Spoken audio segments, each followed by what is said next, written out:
There we go. And the San Jose Sharks play Deja Vu once again, giving the don't give up effort tonight as the Sharks lose 7-2 to the St. Louis Blues, ending a three-game road trip with a loss. We welcome you to this edition of Pucknology After Dark with Chris JWS and the feeling better guy that is AJ Strong. Yes. He didn't let us down this time. Oh, yes. Yes. First time we ever go live, that's the first time he ever gets sick. Yes, right? The first time we do it live! And he's out. Guys, we got a bunch of topics. Now that all three of us are here, we'll go over a bunch of topics tonight, but we'll start off with the game tonight. I guess make it short and simple because, I mean, if it was a burrito, it would have been called El Stinko Grande. And if it was a beer, it would be over 10%. Because that, like, I'm sorry, you need something strong for tonight. It was bad. And I don't mean strong like the Sharks' effort. The Sharks' effort was weak, especially on defense. Like, I keep saying this, but Burns is a forward. He is a power forward. We wanted to be Drew Doughty, but he's not Drew Doughty. So the effort on defense, like Braun has regressed. I think he'll bounce back. I'm not losing much sleep over Braun. I think he'll bounce back. I think Dylan is solid. I think Vlasic is Mr. Steady. You know, he's always going to make the right play for the most part. He's going to make a few mistakes, but he's going to be there. Burns, yeah, I just don't see the blue line losing anything if we move forward other than some production on offense. And honestly, right now, I think we should be more worried about the fundamental production of the blue line that is not getting scored on. Other than that, Niemi's effort didn't impress me. I'm not going to rip him because the guys in front of him were terrible, so I'll save that for a different night. The forwards, I didn't think they were terrible. I think they could have been better. But I think the focus of this game is, and more recently, is on defense and the lack of production on the power play. I'll let AJ give his thoughts because I'm sure he has plenty of things to say. Okay, here's the problem. I'm hearing what you just said about 20 seconds ago on a delay for some reason, and when you're talking, it's rolling over. So I don't know what is going on, but I'm still hearing you talk right now. You haven't even cut to me yet, so I don't know what is going on. Thank you, Google. What? See, I can't even, dude. I'm gonna have to like try to log back in or something. This is a nightmare. Oh no! Oh my God! I'm now just hearing myself talk.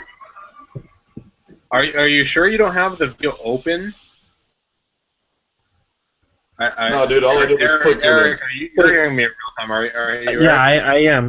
No, AJ, are you watching the YouTube link or the Hangout link? Because if you're watching the YouTube link, that is delayed. Oh my God! Okay, thank you. Holy crap! As soon as I dumped that tab, okay. See, I got to apologize because my first time at this. Yeah, I had the other link out, and I'm going, what the hell is going on? Yeah, we apologize to all you out there in Beerland. We're still working out technical issues here. There's too many of these. Doing it live has its downsides, but yeah, go ahead, AJ. What are you thinking about today's game? What was your question? Your general thoughts on tonight's disaster. Honestly, no. I had to break out a calendar because I wasn't sure if it was today or if it was last Saturday. It was just, it was. I don't know. I mean, I jotted down some notes. I mean, I know everybody is, always afraid that people are, whenever the Sharks start to do, have a night like they did tonight, invariably, Niemi takes the brunt of the hit. And I'll say that first goal, there was nothing Nemo could do. They had him moving laterally, and they're on the power play, and they come in off that rush. Nothing you can do. The second goal, Couture is, he's battling with Schwartz in front, and they basically screened Nemo. So those first two goals, I don't hang those on Nemo.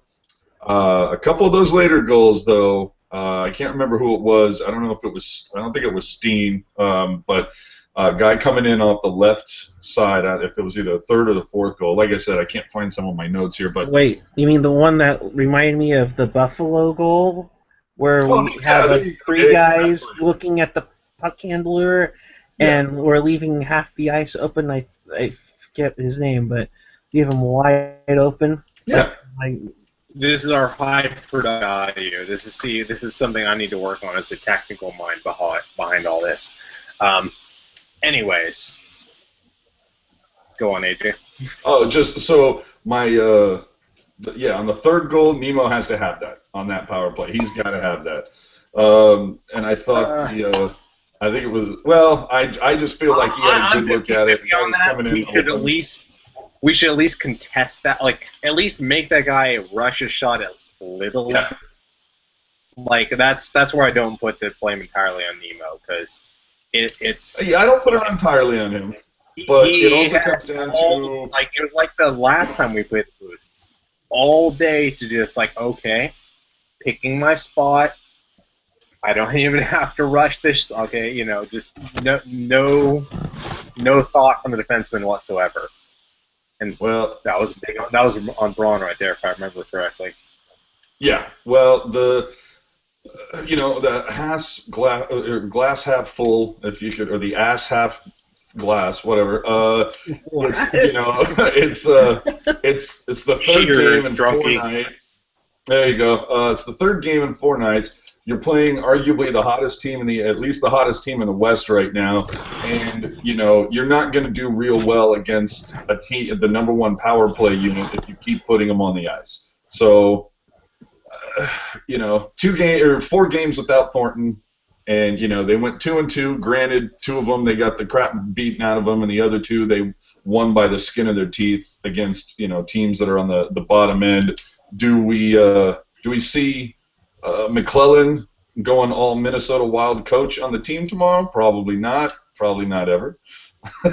But at this point, we're at the this is the beginning of the second half tonight. And obviously, didn't start off in a good way. But after game 43 here, we got our trade deadline coming in. Just a little less than 2 months.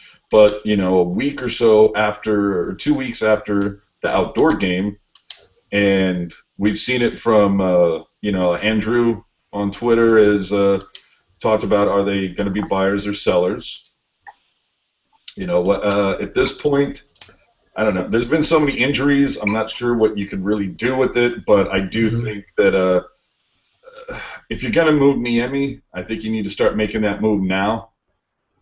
Why wait? Why wait? You should float the offers out or start floating the feelers out now. But I mean, most trades that get their good value are going to happen like almost on the deadline, because unless someone just comes in and says, "Here's this incredible offer for him," you're not going to take your first offer because you wait until people get a little more desperate, and then But I think Wilson should be throwing his feelers out now. But historically, McClellan always seems to have made his big move just before the deadline. He's rarely made big moves on the deadline day.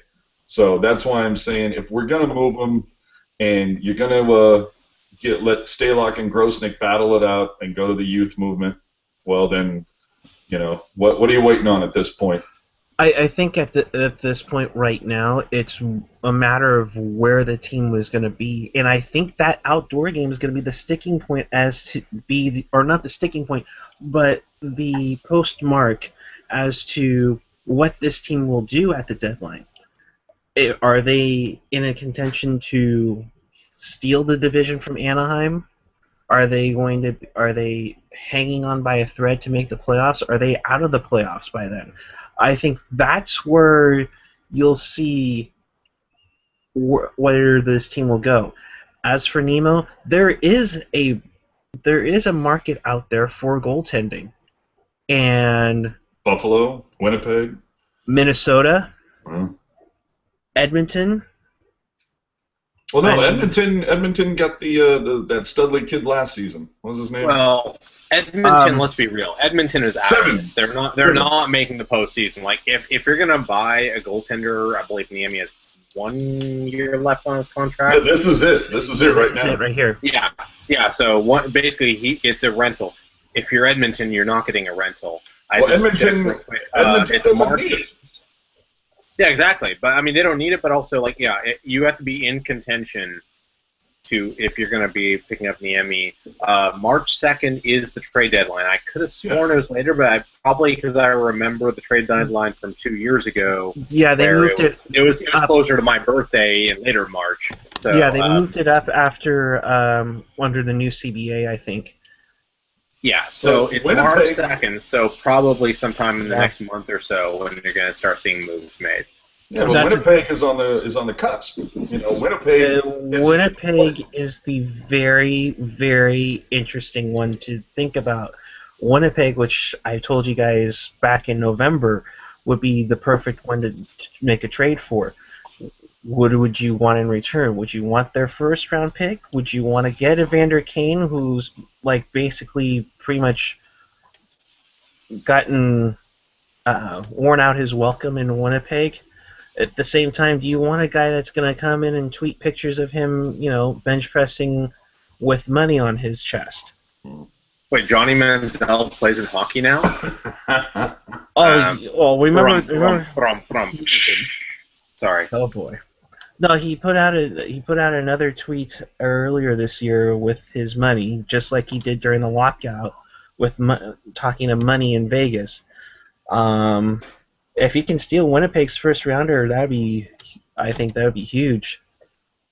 Well, I can't see McClellan giving up anything, or I shouldn't say giving up. I can't see McClellan taking anybody like over the age of 24. It's going to be picks and prospects. That I think that's all at this point. If he's going to really buy into this whole youth movement and trying to build within, he's going to take picks, because let's be honest, one of the things that is real is at least for me, the major shortcoming with the Sharks is lack of defense.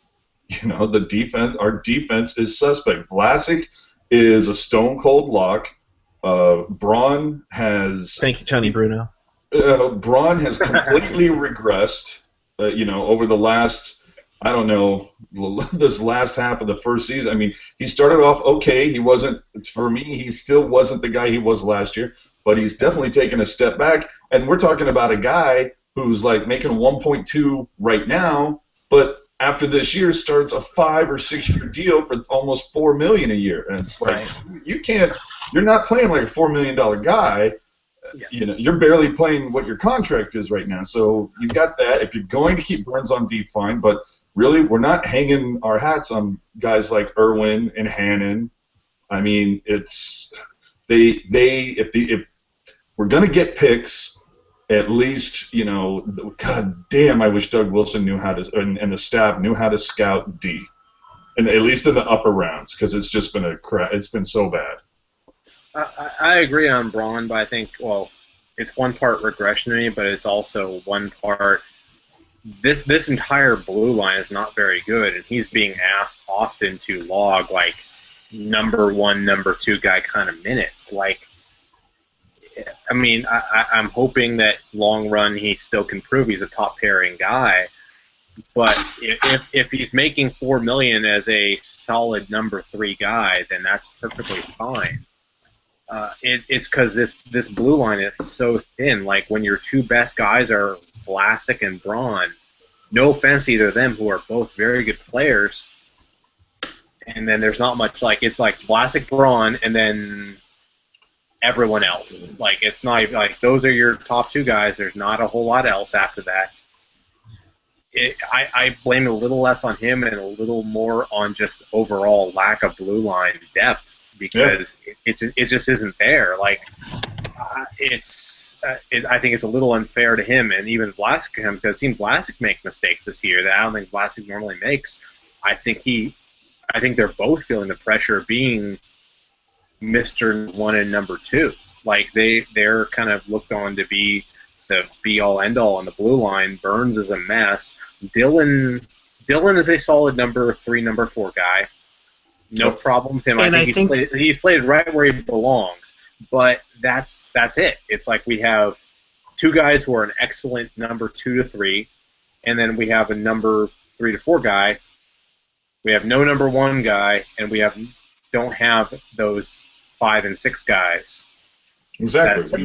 We don't have a Drew Doughty or, well, basically, I mean, that's the guy you need. We don't have a Drew Doughty or a PK Subban, or what. We don't have that monster guy, whether, like Pronger back in the day. We just don't, and we haven't, really. Boyle, I wouldn't put him as a Drew Doughty type necessarily. I mean, yeah, he was great offensively, but to me, Boyle was always like the best number 2 defenseman. He was great on the power play, but it's like Doughty has, he's that 5-tool player kind of thing where he's a physical guy, he's a big guy, he's offensive, he picks his spots well, he can give you time on both special teams, and he's, he can lay out some punishing hits. I mean, that's like, oh my God, I want to go back and look at that draft and see who the Sharks took when he was still available, Drew Doughty? Well, Boyle wasn't, he wasn't like the Drew Doughty, but the thing he did, while he wasn't great defensively, what he was great at was when he got the puck in the defensive zone, he was very effective at breaking it out, and then on the other end, he was very effective at controlling possession. So part of the whole deal was he didn't have to defend as much because he was so good at keeping play going the other direction. That's where, like, he may not have been Drew Doughty, but I would like to at least see a defenseman like that. I think that's what we hope Burns could be, was a guy who was not great defensively, but at least able to drive play and keep to where he's spending 60-70% of his time going the other way. So the defensive play would kind of offset in the long run. But right now, I think what we're seeing is he's not the guy who Boyle was driving play. He couldn't do that. He's not as effective at that. Like, if I see another goddamn backhand pass across the crease, weak, straight to a defender, he hasn't done that so much recently. So maybe the coaching staff is finally working on that. But my question here. Sorry, go ahead. Well, just finish the thought real quick. He's just not that effective at breaking out really strong, which would be nice. And thank you for the sound effect. Sorry. I should probably make sure my phone is metered here. That's the thing you learn doing it live. Oh, boy. Oh, no. I got sound effects. Anyways, your thoughts there, Eric. The blue line is a stinker right now. Be honest, and I'll ask you this really quick. I think it's better with Dylan in the lineup now than it was when Demers was here. Agreed. Deffinitely. Yes, I think he's more steady.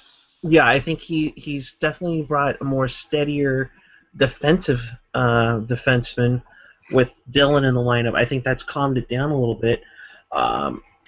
But my question is this.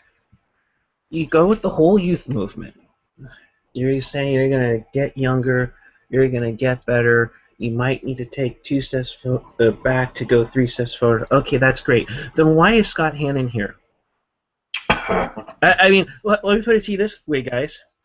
You have to keep one. Which one are you going to keep? Boyle, Stewart, or Hannon? And you can only have them for the year. Yeah, well, you weren't going to get Boyle. You would take Boyle if he wasn't going to take only a 1-year deal. Right. Yeah, exactly. If money is not a factor, it's Boyle hands down. Yeah. To be perfectly honest, if money is a factor and all things considered, I would have went with Stewart. Hannon, honestly, I think I like Hannon better than Stewart, but fair enough either way. I thought they were both traffic cones. I just thought Hannon was slightly less of a traffic cone, but that's an insult to traffic cones anywhere, guys. Come on.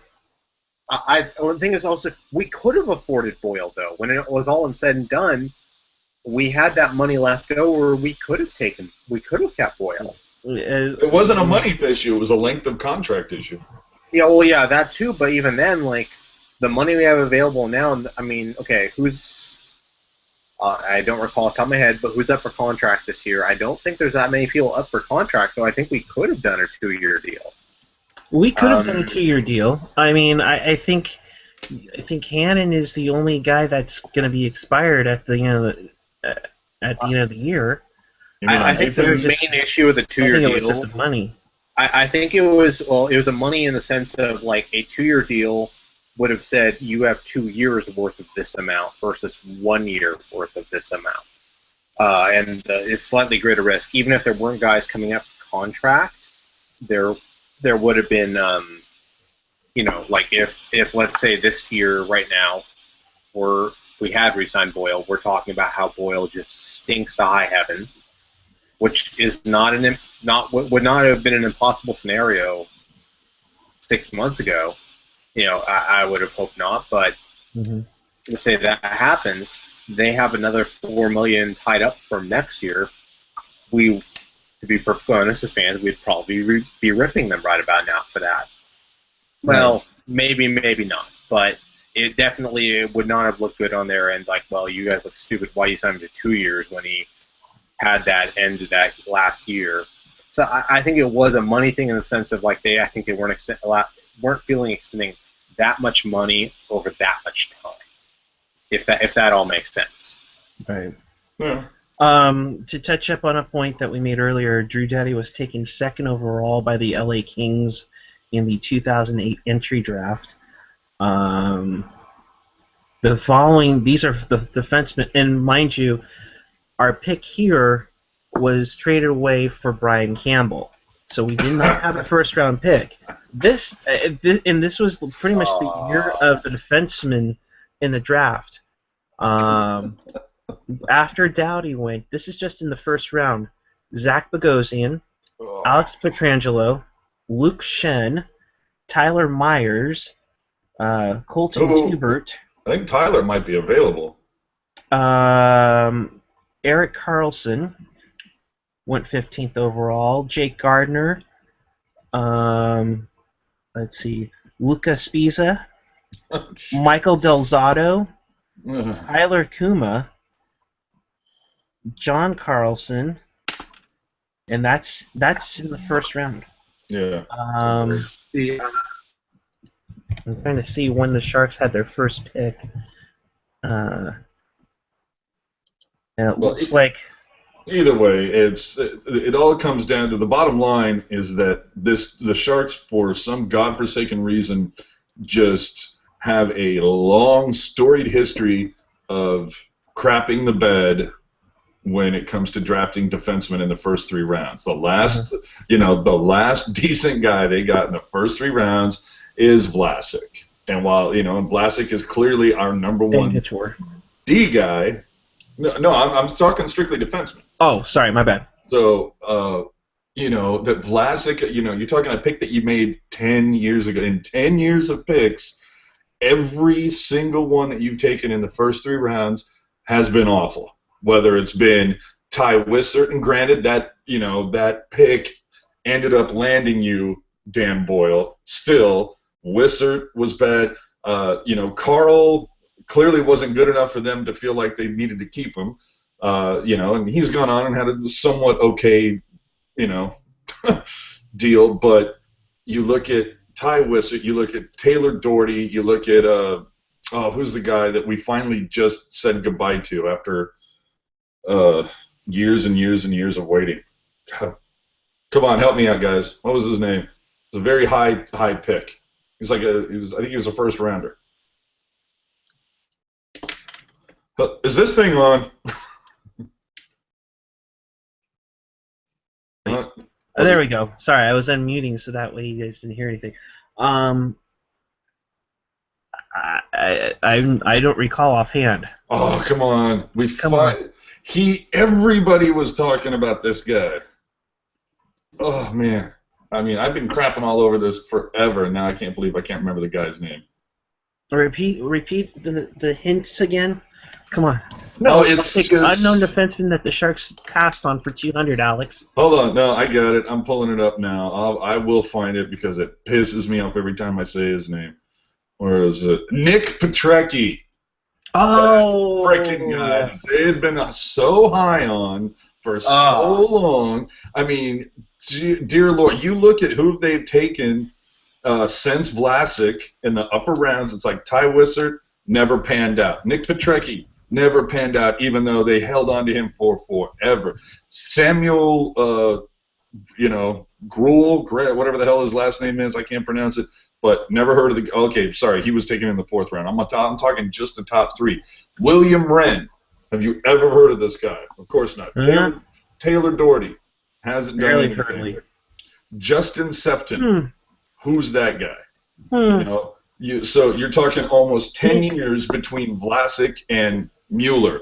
And let's be honest, the jury's still out on Mueller, obviously. Are you saying that the Sharks haven't developed good talent lately? I wonder what that could be from. On defense. At least on I would say on 4 they've done something. But on defense, like Mueller, I hold definitely some hope out of for Mueller. He at least looks like he could be NHL caliber. Like it's hard to say. Like yeah, but they're rushing him into it just like they did with Rathje. Yeah, if you assumed he was not going to get any better ever again, I would say he's at least like a 6'7" man at the very least. So at least that's something. He's at least NHL caliber, which is better than what we've been dealing with. You're talking about Mueller? Yeah, Mueller. Okay, and where are you posting him at? Like he's where? Well, no, I'm saying at the minimum right now. We're assuming he doesn't get any better. He's at least NHL caliber, which is something because, exactly. What I'm saying is, if you compare that to the Petreckis, the Dohertys, and all the other guys you don't even know that he's drafted.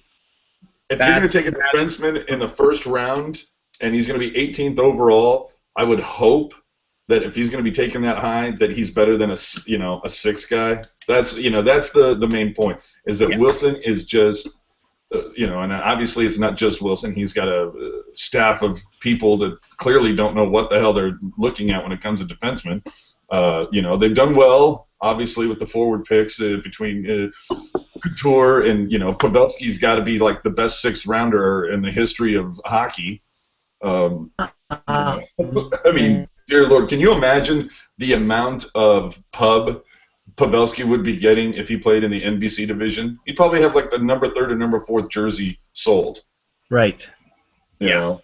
Well, guys, I'm looking at the 2007 entry draft. We took Nick Petrecki, number 28 overall, and I'm just scrolling down round 2.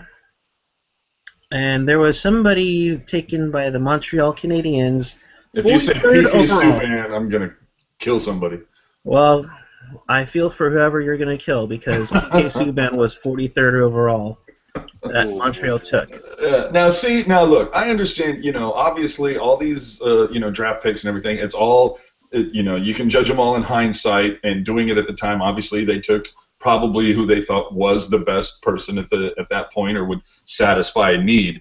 But when you have gone a decade and continually crap the bed and miss on defensemen, why hasn't, not to say that someone hasn't been fired, but, somebody's heads should roll that you are that bad at drafting, clearly judging defensemen and drafting them. They've done a couple interesting things at the bottom. They get Justin Braun as a 7th rounder. Who saw that coming, that he made it? There's been Pavelski, obviously, but right. We'll give him credit for where it's due because they've done exceptionally well in the later rounds, even rounds that don't even exist anymore. You look at Nabokov and Kiprasov. Up until this year, Ray Whitney was taken in as the first pick in the 2nd round. Yeah, but you're talking about he had a pretty damn good career considering the guy wasn't expected to do too much. Yeah, but Nabokov, Kiprasov, those names that you're talking about, those are guys that were taken by Lombardi. Go ahead, Chris. Chris wants to say something. Here's the thing about later rounds, though. This has been something that's been thrown out there in many sports, is that there's a lot of teams that find late round gems. And a lot of people say, oh, they have a great eye for talent. Part of it also is, like, for instance, let's say Pavel Datsyuk is a great example of what I'm about to explain. But a lot of times what it is with later rounds, guys are spread so thin. Like, anyone who's going to be taken in the first round or second round, or third round even, are probably going to be scouted by almost every team. They're all going to look at those guys. Later rounds, like Pavel Datsyuk, I remember him saying, the Red Wings were the only team that scouted him. So your ability, like, I think it speaks more to your resources than it is your ability to scout. Or even then again, luck of the draw of when you have this board of 200 late round prospects and the guys you actually decide to dedicate resources to scouting. So I think it is a little bit of a completely different ball game almost when you're talking about first to third versus fourth round and beyond. It's a very different kind of ball game because in some ways I would say it's luck. Maybe you decide, okay, we're going to dedicate a resource to go look at Joe Pavelski in Wisconsin, actually I'm assuming I think they drafted him even before then. But we're going to dedicate a resource to go look at him versus a resource to look at some guy that maybe you never even heard of. Right. And it's all said and done. So I would say luck is part of that too. So I think we have been some combination of lucky and good in both. Just adding that thought to that whole idea about drafting. No, that's true. That's true. I mean, after the fifth round, you're kind of taking a luck with the draw. Well, you know what I kind of judge it on when it comes to the defenseman. One of the things that I also kind of judge it on is how many. We're talking. It'll be 25 years next year that this franchise has been around. Over the course of that time, how many defensemen have the Sharks sent to the All-Star game? That we drafted. Wilson. Ozolinch. There's another one. There you go. That's it. I mean, none that we drafted. Well, right? Exactly. No. Ozolinch was a draft. He was. Okay. I thought he was. Was he? Okay, that's something we should check right now. I'm looking. Somebody looked at it. Get on that. I'm on it. Yeah. That's the benefit of doing everything live. Sorry. Okay, I got it. 1991. He was taken in the second round, number 30th overall. Sandis Ozolinch. So yes. But that's it. That's it. And like, okay, you can say, well, yeah, Boiler, but like, like I said, he wasn't drafted by us. So, it's that whole thing. In 25 years, you've drafted one guy that made it to the All-Star game. And let's be honest. I'm pretty sure when Ozo went, that was kind of around that era where it was required that every team have one person, there. So Ozo might not even have the numbers, but he had the best. We had two that year that he went. Oh, did he? Okay. Well, either way, I know there was one particular year early on. There was one particular year early on where every team had to be represented. And so I forget, I don't know if it was Wilson or who it was, but somebody went for the Sharks even though they, stunk up the joint. But now, okay, you can make an argument that say, well, hey, Vlasic played in the gold medal game. And, and because of that, there was no All-Star game. So it's kind of like going to the All-Star game if you get selected for the Olympics. But you got a gold medal, good for him. But the bottom line is 25 years, one guy. I would also argue that in many ways Vlasic is All-Star caliber.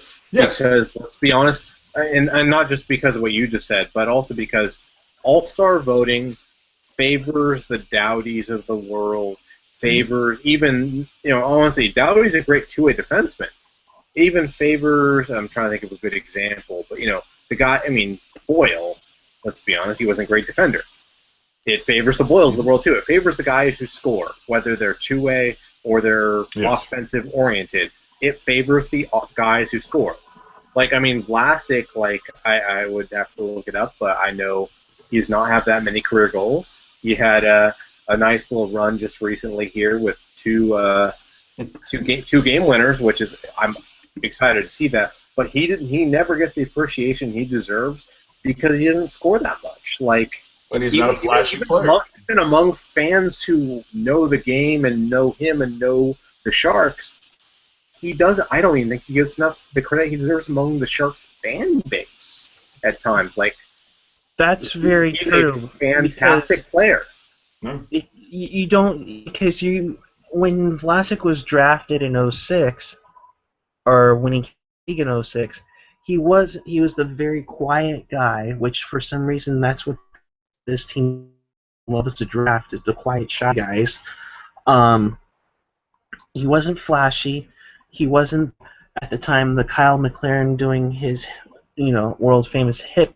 He didn't use the big slap shot like Ehrhoff would have, shoot it wide. I think any like signature thing to his game. However, thank goodness he's scoring, because if you lose those 2 games on the road trip and go 0-3, you're in a heap of trouble if you have that in the middle of your Blues destructo sandwich. Yeah, those 2 games are the saving grace of this whole swing recently. So I think we've talked about defense a lot here. Maybe we should change the subject a bit. The Sharks with Thornton gone and the power play, the 2 are intertwined. I think the power play has been slumping lately, even when he was here the last couple games. But without him, the power play. Let me look at right here. I have my notes. Dude, going 2 for 17, and then was it 0 for 4 with 0 shots? Yep. Yeah. How the hell do you get 4 power plays and you're not able to get 1 shot off? And of those 2 for 17, one of those was on a 3-on-5. So overall, this power play 4-on-5 has been 1 for 16 without Jumbo. I mean, whether let's not forget, it's been terrible. And let's not forget the game that Joe got in on on New Year's Eve against the Ducks. They had a full 5-on-3 for 2 minutes, and took the last 2 seconds. Exactly, took the last 2 seconds to get the shot off. Part of it sure was excellent goaltending, because we're running to the hot goalie again. But at the same time, it's like, how many times do we have to see when Joe is on the ice, all of a sudden you have 4 guys that are reluctant to shoot, and we pass it around Joe, and Joe's looking like, okay, where am I going to go? Where am I going to go? It would have been to Boyle last year. Now it's going to Bernsey or Pavelski. I mean, I thought Todd came in here to be the master power play guy, and now it's like, okay, what's going on here? And now with Joe gone, I mean, right now with Joe gone and Patrick Marleau on a schneid of his life right now, which I'll touch in a little bit, but yeah, let's touch that next. Yeah, I mean, that's a separate topic for itself. So let's finish this guy up. But my point is that with this now, for all those people, including Doug Wilson, John Tortora, and the marketing team, you want to see him plays like without Marleau and Thornton. This is what you're seeing right now. Yep. Yeah, without Thornton. Wow, I made you guys speechless. Well, I mean, the second power play unit has always been hit and miss, and unfortunately, their miss right now, when the first power play unit is kind of lost its soul. I don't think the first power play unit is as bad as they've played, but I liken it to when the Colts lost Peyton Manning. they lost the core component of their identity. And I don't think that team was as bad as they played. But when you lose your centerpiece of everything you do, suddenly everything else goes out the window. And I think that first power play unit kind of just doesn't have. I think if you give them enough time, they could establish their own identity aside from Jumbo. But I think without Thornton now, when they've been playing with him for a long time, I mean, most of those guys have been playing on that unit with him for 5+ years. So I think a lot of it is that unit doesn't have an identity right now. They could find that identity, but they don't have it. But it's going to take them some time to find themselves a rhythm. I mean, that's you got a big gaping hole right in the middle of everything they've done for 5+ years. I think that's the big thing. The second unit, it's always been hit and miss. Like there's been times they've been pretty good, and there's been most of the time when they haven't been very good at all. But and I think that's when you front load your power play so much, it's gonna be a tough. And your second line power play centerman is James Shepard right now. Not exactly your greatest thing, but you have nobody else to go to right now. But as we transition onward to people who schneid, two of them who play on the power play. Patrick Marleau, after tonight, has 1 goal in his last 20 games. And that's easily the roughest stretch in his career. And we know that he goes hot and cold over his career. I know he's like a Katy Perry song, but if it weren't for his tenure and what happens to the organization, I mean, we consider maybe sitting him down. Sitting, I would say absolutely not, because even if he's done everything he's done, even if he's done everything he's done with another team, yeah, I would say at the very least he would still be out there in the third line. I would like to point out one thing though for the record on Patrick Marleau, as someone who follows various advanced stats including zone starts, he is still starting majority in the defensive zone against top line teams. So I'm not going to say that's the only reason that counts for his slump, but that is and will always be part of it, especially since Todd McClellan's been here. He's been often paired against top-line forwards, starting a lot in the defensive zone. So that will always account for part of it. But I think, I would agree this is probably the worst slump I've ever seen him be on. I think part of it is luck. I mean, I've seen a few chances recently where, whether the puck bounces over a stick or it just goes wide or something doesn't go his way. So I think it's one part just his assignments, one part luck, and I think maybe it's just age. I mean, he's 35 now, I believe. 35, 36? He's still got 36, the wheels. Yeah. He's still got the wheels, but he's definitely getting up to the point where it's going to start degrading his performance one way or another, and maybe we're starting to see him slip a bit. I go back to things that we heard and read about at the beginning, before the season even started, where it was a case of you could tell in some of the interactions with the media that he was a little cheesed off about losing a letter, and he was quoted as saying something like, don't worry, come the start of the season I'll have a letter, and he seemed to be kind of fired up. And I remember those first 5-10 games, he seemed to be wheeling and dealing, and even if he wasn't getting on the score sheet, he was still being a factor. And that's the odd thing with these last 20 games, like we're talking about, is you're seeing guys like Goodrow and Carlson come up and have impact, and then obviously God bless Pavelski. I mean, he's been the offense for a few of these games, but then you look at guys like Marleau and you look at guys like Braun, who just it's like, what in the hell has happened to you guys over the last 20 games? You're nowhere to be found. And I mean, injuries are going to happen. You're going to have to play with different guys, but Lord knows McClellan has mixed up those lines so many times that you should be pretty comfortable with just about anybody you're out there with, Right. especially with somebody who has the talent to play center and winger and has been on the team for his entire career. I mean, dude, how much more comfortable do you need to be? You've got the wheels. He plays both special teams. It's just I don't understand why he is not finding it. But as they say, they come. Baker always loves to say they come in bunches. So hopefully they start coming, especially if we're still not sure when Thornton is coming back. Has there been any word on that? Because from what I understand, he's not playing versus New York on Saturday. As far as I know, he's not playing.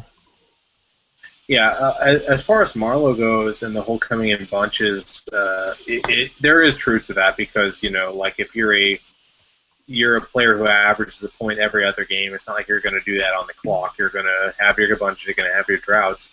But I think also, I mean, there is the distraction thing. I think we all heard about Marlowe selling his house recently.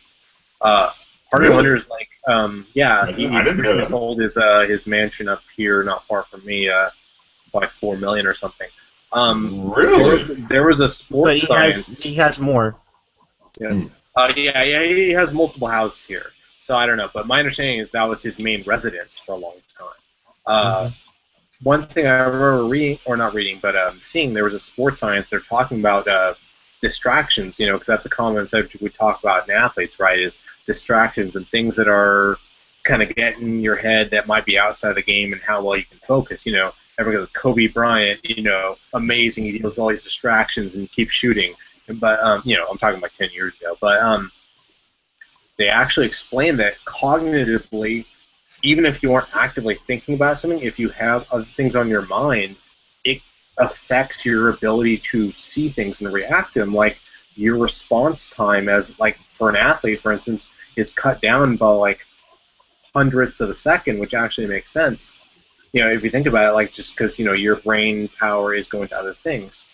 So part of me wonders if maybe this whole off-season, I'm not going to put it all on the skin, but like with Marlowe, I wonder if this whole off-season distraction thing is an issue. This whole like, we're gonna redistribute the letters like every 5 games or so and stuff. I think for him it's a combination of factors, but I think that's one of them is that we're just that whole ordeal with the organization. I think it has to contribute to it. Athletes always deny it. They say like, oh no, if I let this thing affect my performance, I'm not a good competitor. But again, we can't deny our own biology, our own physical responses to things that are out of our control. Well, that was one of my favorite things on Twitter with the, I don't know if it was Pollock or Kurz or whatever. I just remember that there were 2 particular Sharks guys going back and forth where it was a case of when they would bring up the letters, one guy would always be, it's just some material sewn on the jersey, it doesn't mean anything, blah, blah, blah. And then the other guy is completely, polar opposite, where it's like, it's going to be a huge distraction, and blah, blah, blah, blah. Well, but I think they're both right, though. Sorry? It's happened twice to the guy, so, I mean, the writing kind of shows up on the wall. However, at the same time, like Chris, like we talked on the other night, it's oh crap, mine just went blank. But, I mean, it's unprofessional. It's an unneeded distraction. They're creating distractions that are completely unnecessary. It was the same thing with the 49ers. When they created all these distractions of leaking rumors, like we all know the 49ers front office leaked those rumors. They created completely unnecessary distractions, and at best, they have no effect on the team.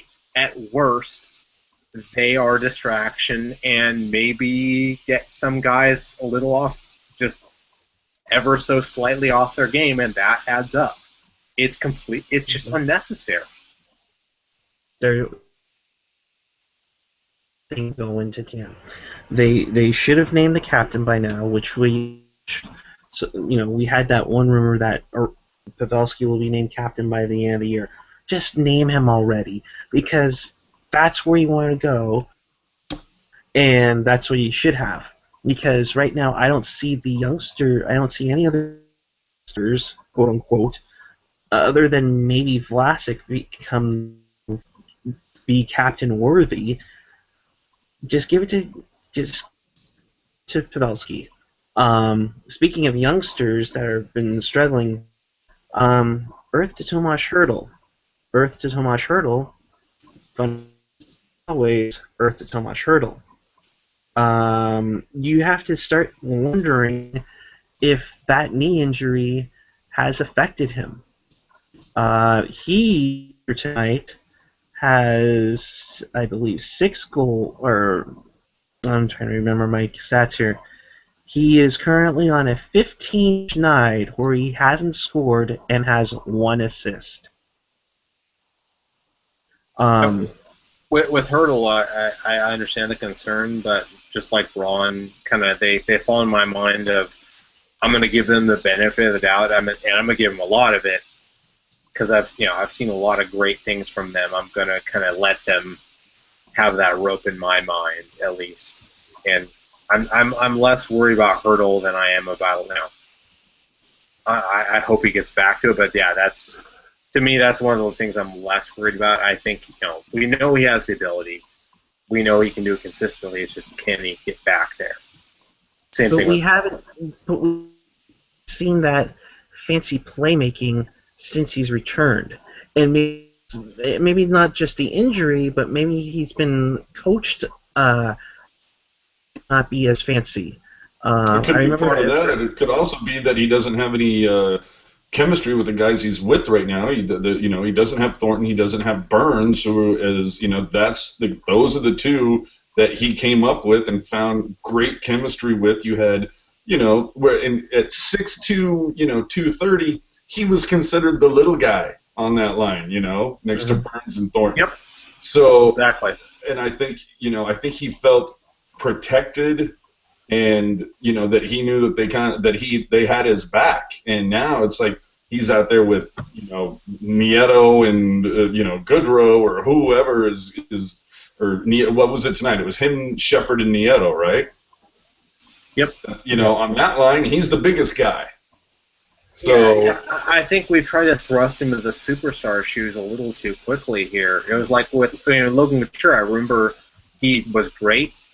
He struggled a bit, and I think actually I remember it helped him a lot at one point to put him on the line with Ryan Clough and let Clough kind of be his big brother kind of guy. Whether in that case was kind of taking the fights, being the tough guy, and telling guys that you're accountable if you go after him. But I think as part of this, we're putting him in the shoes of that superstar a little too quick. But let's be real. This is his second year in the NHL. And you're going to have the sophomore slumps. Yeah. I mean, that's true. And maybe it's because he got out to such a crazy start up until Dustin Brown decided to be a dickhead. I mean, and remember, this is what's the proper word here? Legitimately, it's his second season, but he spent basically half of last year on the IR. So hopefully this is his first real season. Yeah, I mean that's why I'm not worried about him. It's still very early in his career.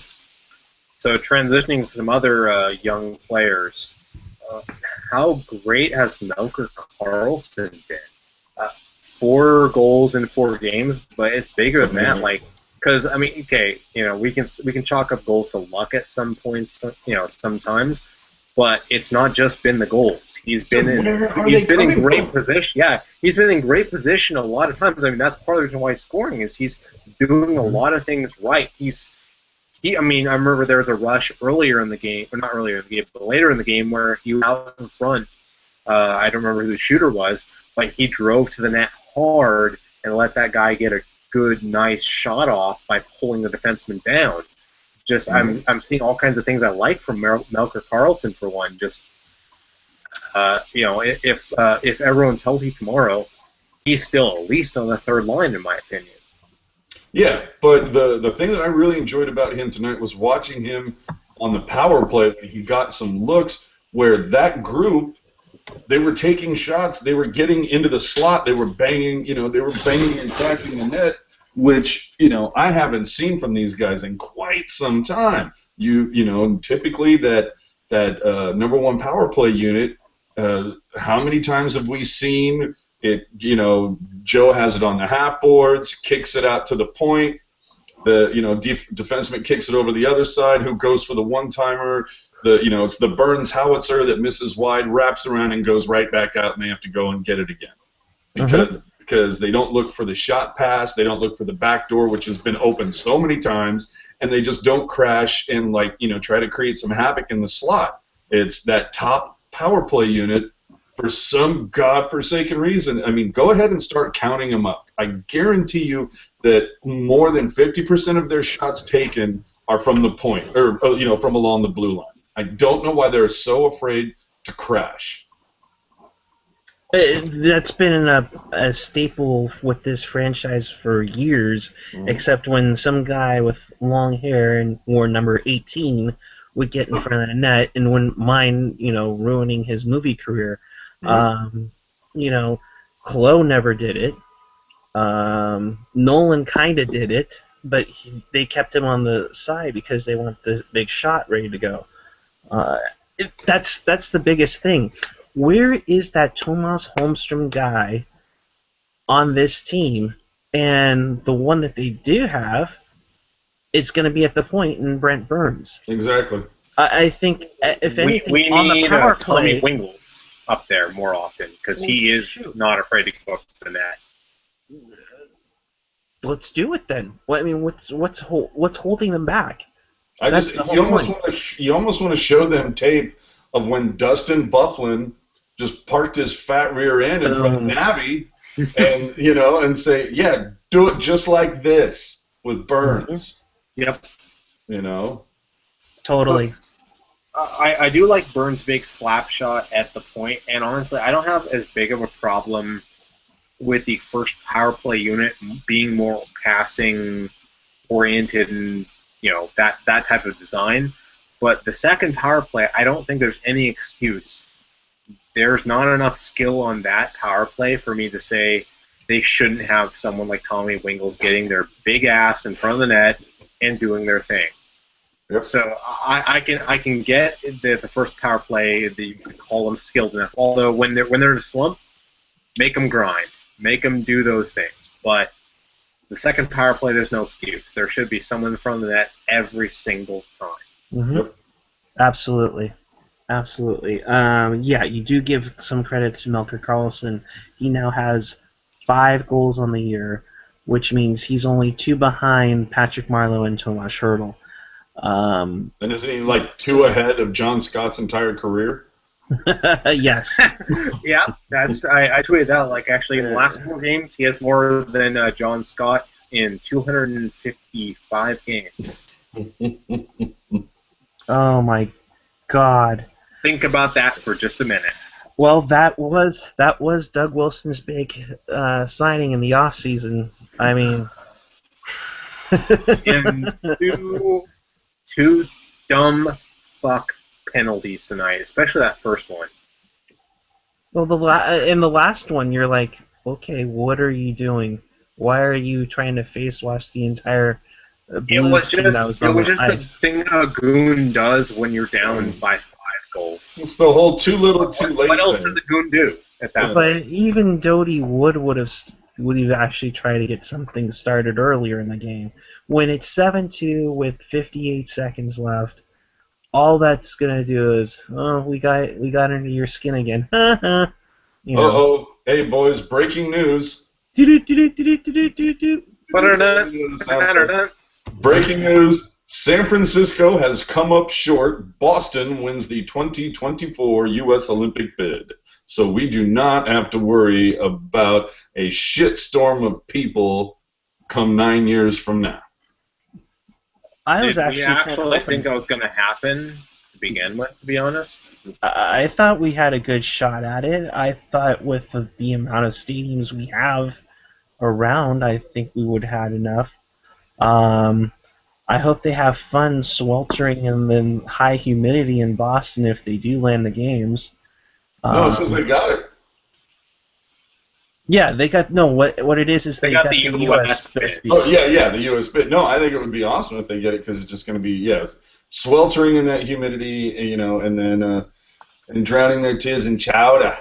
I think it would be a It'd beautiful be thing. it'd be Yeah, wicked awesome. wicked awesome. I hope they're able to park the car and have a yard. See, here's the thing about all these big events, whether it's that or the Super Bowl. I was actually not rooting for us to get it because, everyone talks about, oh, it does all these great things for your city and everything. But if you read about any of the investigative reporting done by like Deadspin, I remember they looked like the Minneapolis bid and everything like that. All these things, they don't add up to actually much of anything for the people in question. You spend a ton of money to get these events there. I mean, look over at Qatar over there with their slave labor for the next World Cup. In the end, like there isn't actually that much in it for the region other than just trying to be the host. Right. And or Sochi, same thing. Like I'm not losing a single bit of sleep over. I didn't think it was going to be good for us anyways. I mean, it's always nice to have that you're an Olympic city and all the goodness of it all, and but yeah, I think and a lot of cities are backing off from doing the Olympics because of the high budgets lately. For the Super Bowl, I mean, it's one game, one stadium.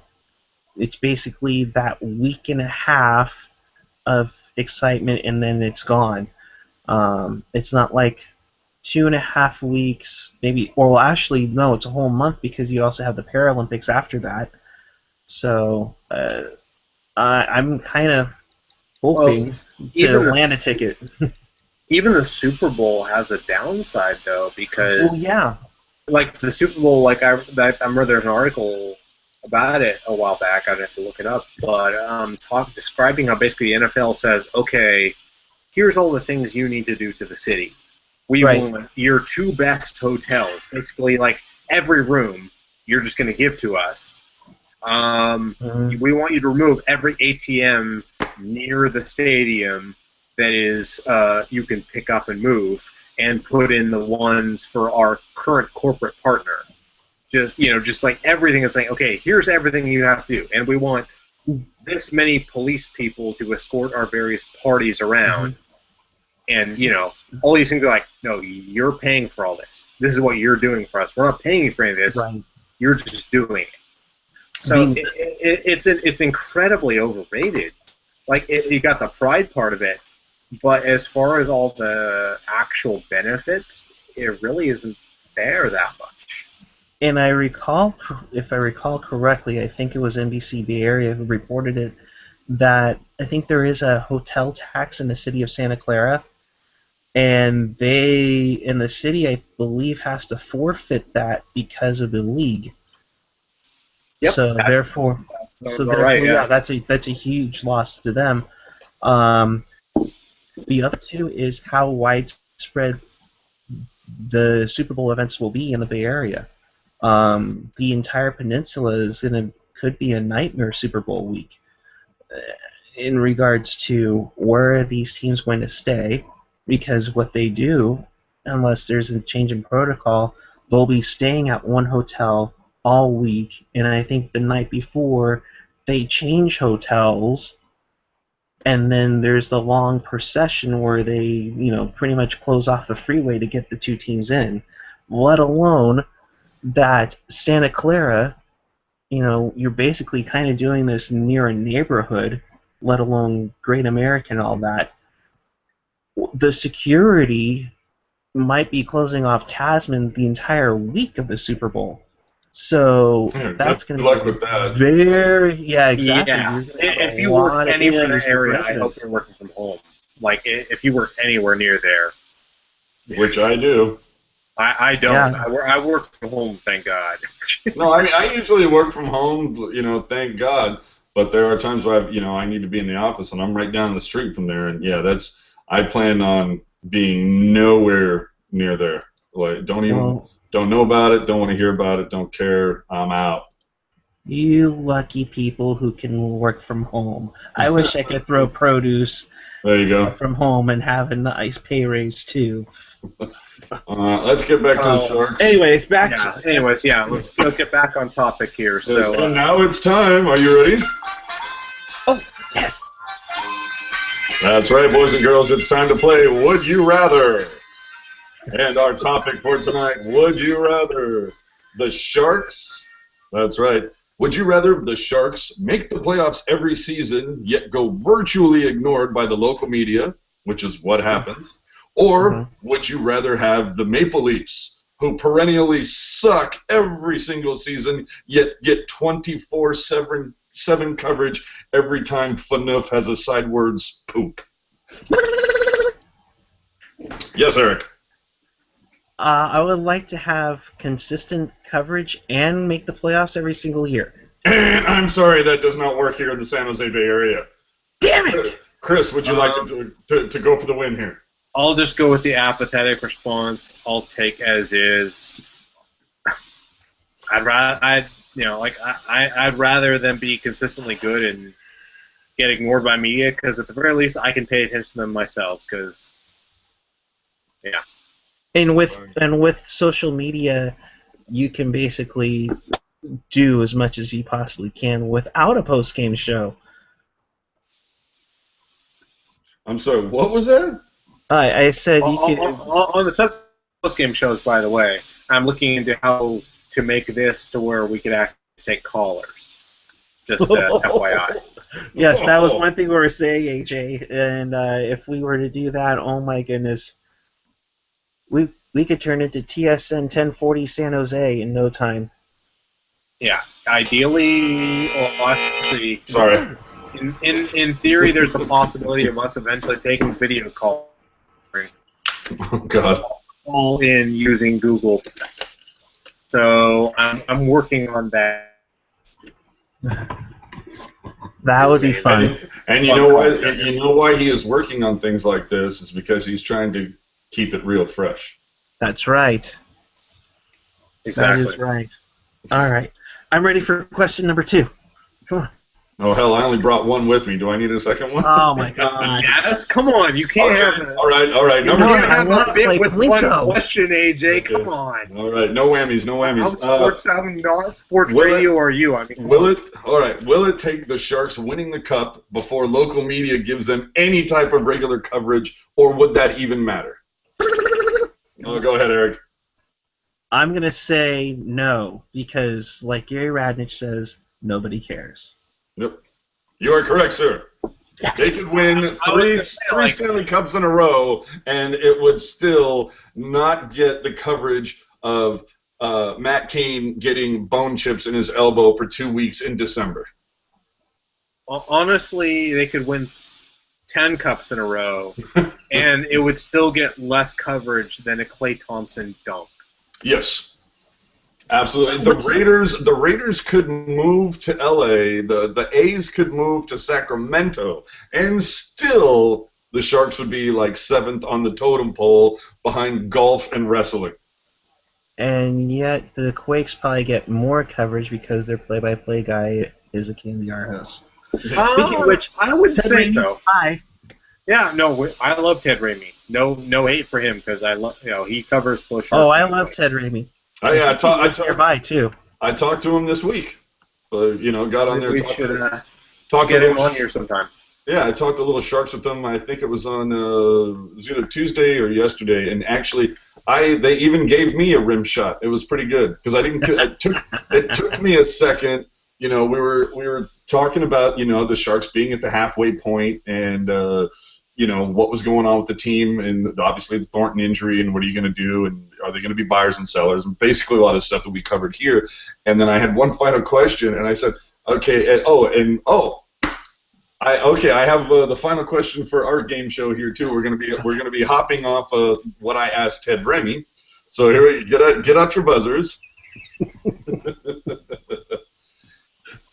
There are 41 home games. Which will there be more of? Sellouts or non-sellouts? Okay, go ahead, Chris. I will say non-sell at the rate we're going. And you are correct. It Yeah. varies, but Do I win? Yeah, you get to pick the next topic after I'm done. Nice. Okay. Cool. But so anyway, that was my final question with Ted was I brought up the sellout thing. Like, are the Sharks? Do you think any moves will be at all predicated by the fact that the fans are finally starting to vote with their wallets and they're just not showing up in droves anymore? And I said, I'll just ask you this last question and then I'll get out of your hair. And for those of you who don't know, Ted Ramey is a bit follically challenged, and I didn't even have that in my mind. It just happened when I said it. But I'm like, okay, I'll just give you this last question. I'll get out of your hair, and you can hear him snicker for a second, and then it hit me, and I went, yeah, no pun intended. And all of a sudden, the guy on the board op, hit the boom, and they got a big kick out of that. So that was pretty funny. Oh boy, that was a good one. I wasn't even thinking about. Okay, we get it, Chris. Make some noise so they can see you on the TV. Yes. I am kind of bald. Well, I am thinning out a little bit, but making sure. Oh, don't talk to me, dude. I was thinning out when I was 18. Okay. Oh boy. All right, Chris, your topic. Go. Okay, so this is something I mentioned to you guys before the show. Right. With everyone healthy for the Sharks, who would you like to see in the lineup? Like, if you were saying, because honestly, we all bag on the whole, God damn, why do I have to keep playing John Scott over and over and over, and with good reason, So if you were to set the lineup, if everyone's healthy, this is your own fantasy world where you're Todd McClellan, who would you set in your lineup? So that would be 12 forwards, two alternates at forward, and then 6 deep. So I'll give mine first. What the hell are you doing, AJ? Eric's losing it. That's so wrong. That's so wrong, AJ. Dude. Anyway, so give me 18 forwards, two alternate forwards, and your 6 D-men. Real quick, I'll give mine. In my little fantasy world, I'm moving Burns back up front, back to offense. So it'd be reuniting Thornton, Hurdle, and Burns, which I think is a great combination. Never should have been broken up. Marlo Coturnieto, also a great combination last season. Then on your third line, you have Pavelski, Wingles, and Carlson. I think Carlson has definitely earned a spot in the lineup at this point. And then Goodrow, Desjardins, and Shepard for your fourth line, with the next guys in being Tierney and Hamilton. Then you'd have Vlasic, Tennyson, Dylan Braun. With the thin blue line we have, I would be wanting to make what you can of the best talent we have. So I think those are not maybe. It's hard to say if those are our best 4 forwards, but I think our best 2 are definitely Vlasic, Braun, so spreading them across 2 lines, and then Mueller, Irwin pulling up in the last pair there. But that would be kind of what I would like to see. Less goons, more skill, more speed. Trying to put the best possible lineup out there. So if you guys could set your lineup, what would you like to see? You want me to go first, AJ? Yes, sir. Okay. I kind of go a different direction a little bit. I would go. I do like Burns moving up. I think I think you reunite that top line. I'm almost contemplating putting Thornton and Marlowe back together, especially right now. But in a perfect lineup where you're just starting the year. I'm sorry. Go ahead. Wow, where did the Section 209 come from?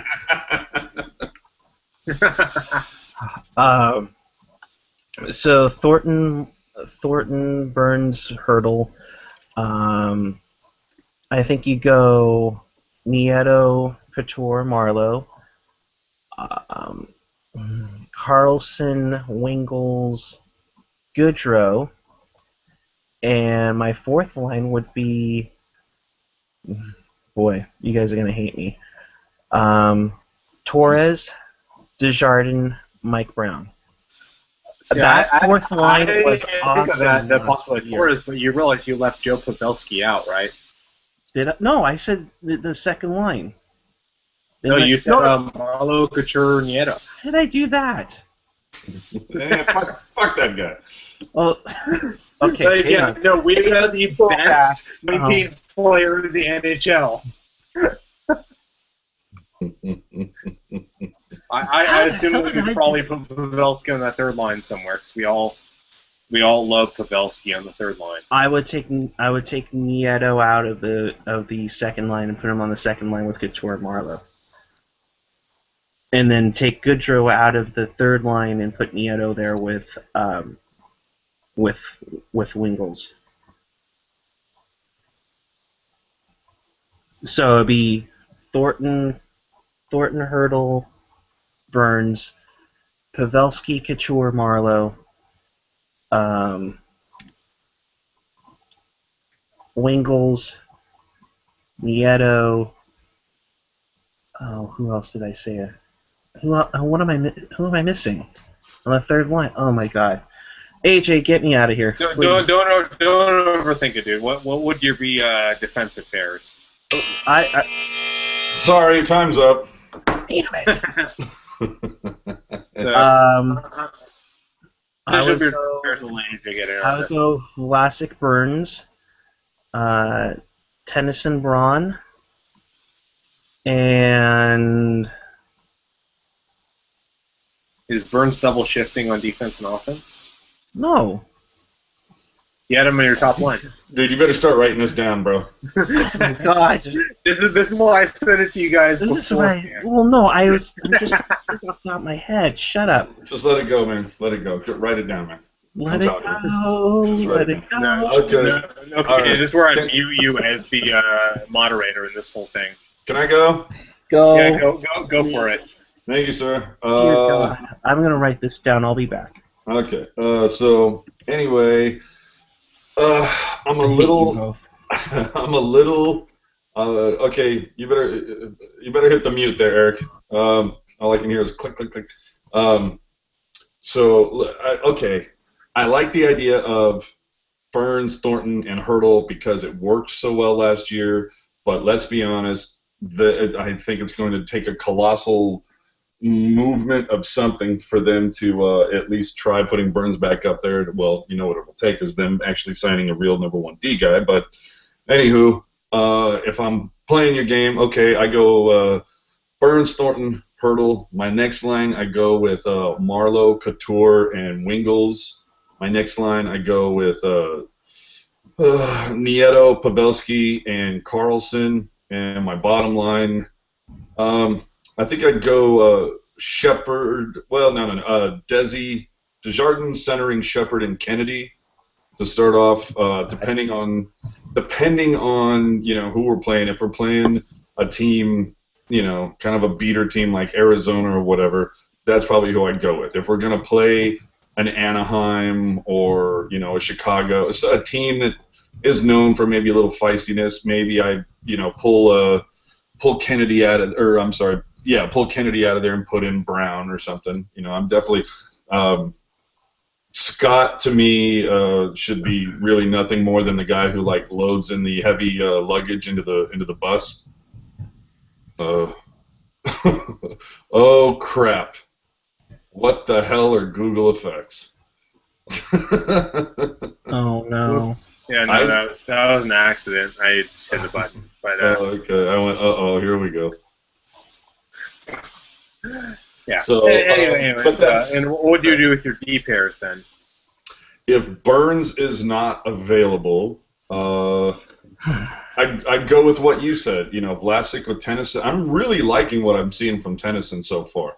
But Vlasic and Tennyson, Dylan Braun, Irwin Hannon, if we have to go there. Although if Irwin and Hannon see more than 5 minutes of ice time, I'll be upset.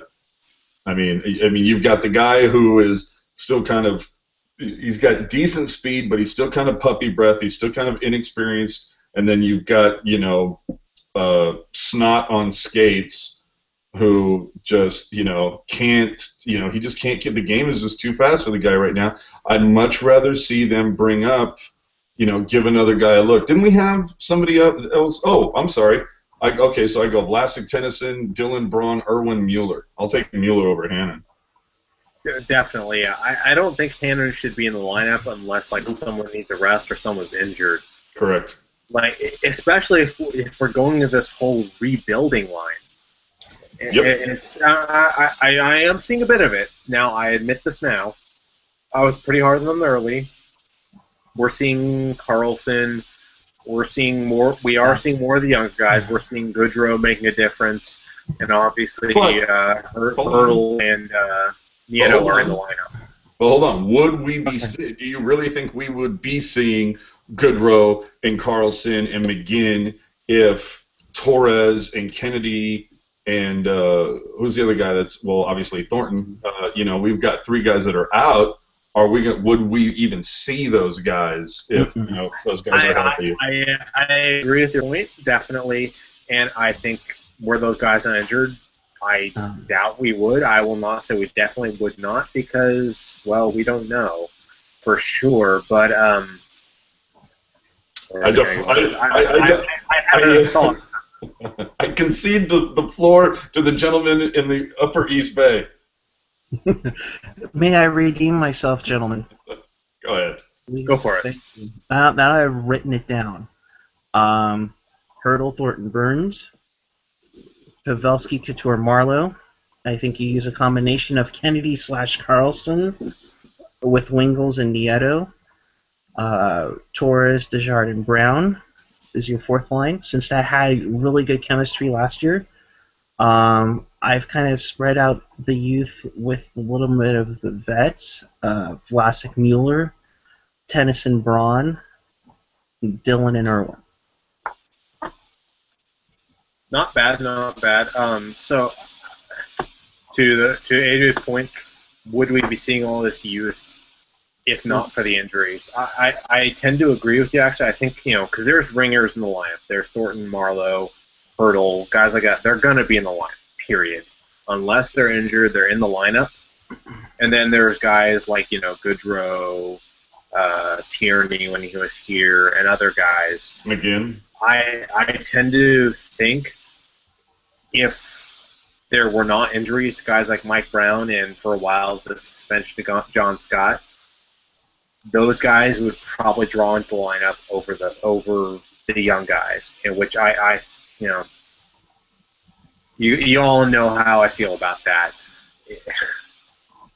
Putting John Scott into the lineup over even Chris Tierney, who's probably on the lower part of those various youth movement, I would rather have him in there than John Scott, because John Scott doesn't contribute shit. Yep. He doesn't, how, other than that one goal this year, name one other positive play John Scott has made all year. I think he had a hit against the Islanders. I don't know. Yeah, exactly.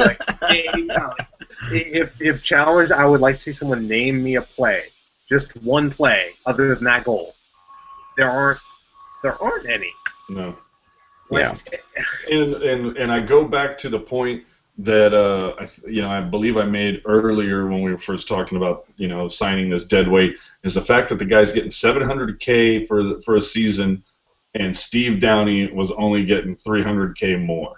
It's how do you make that epic fail? Exactly. There's just better players we could have signed for a bit more.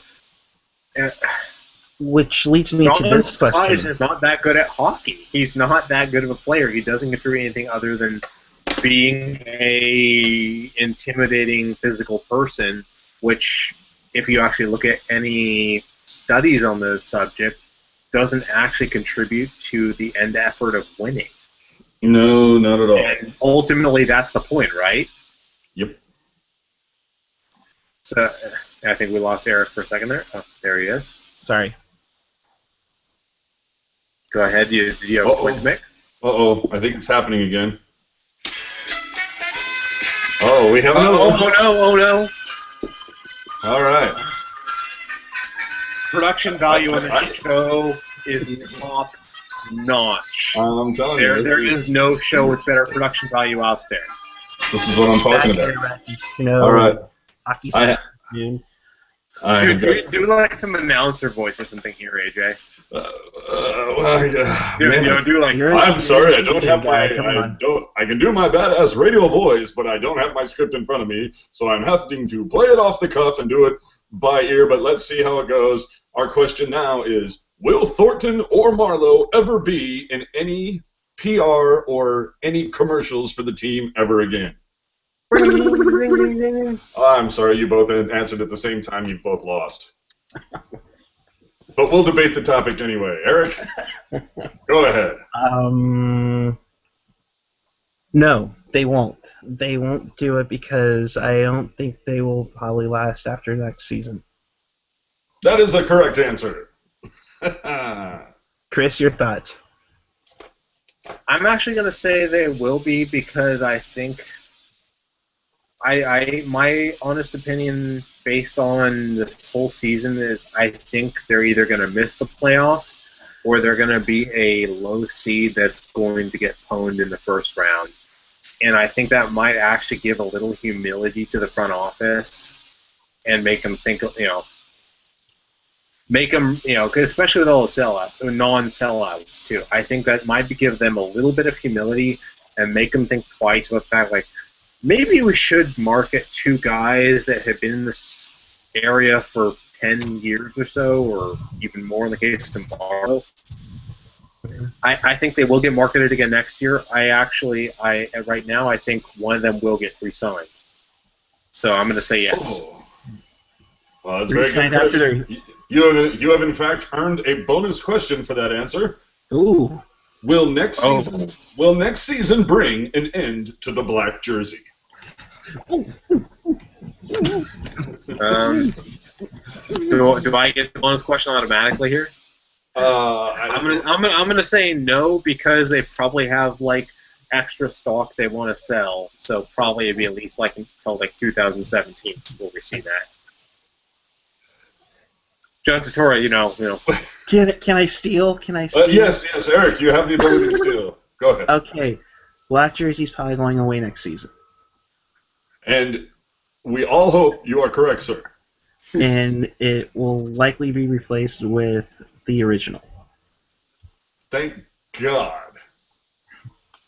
Might be for just one season, but we'll be getting a special jersey for the 25th anniversary. But tell me, it's going to be like a retro teal, like they played in with for the inaugural season. Tell me, it's not going to be a black version of that inaugural jersey. You know what I mean? It's going to. Do you have something against black people, AJ? No, I have something against black jerseys. Huge difference. And you're I'm gonna not make racist. I'm jersist. Okay, Eric, you can follow that one. Have fun. Well, Jesus Christ, damn it, come on. Jesus Christ. I hope that was intentional, because that would have been awesome if it was. I am with AJ, and it's going to bring up to another point that I'm going to be making, which kind of sucks because you two aren't going to this game. I haven't said that I'm not going. I'm saying as it stands right now, I don't have plans to go. Damn it, just get a ticket to be a part of the largest crowd in the state of California to watch a hockey game. All right. Let's look at our division. I think Arizona got rid of their black jersey. Anaheim's in black. LA is in black. We were black. That's in our U.S. portion of the Pacific. I mean, up in Canada, they have the blue, they have red and blue. Before realignment, every team in the division had a black jersey. And at this point, I gotta think, it's time for us to stand out. I mean, they didn't go red and black with the Sharks, which was part of the idea originally, to stand out from the rest. That's why they wore the original teal.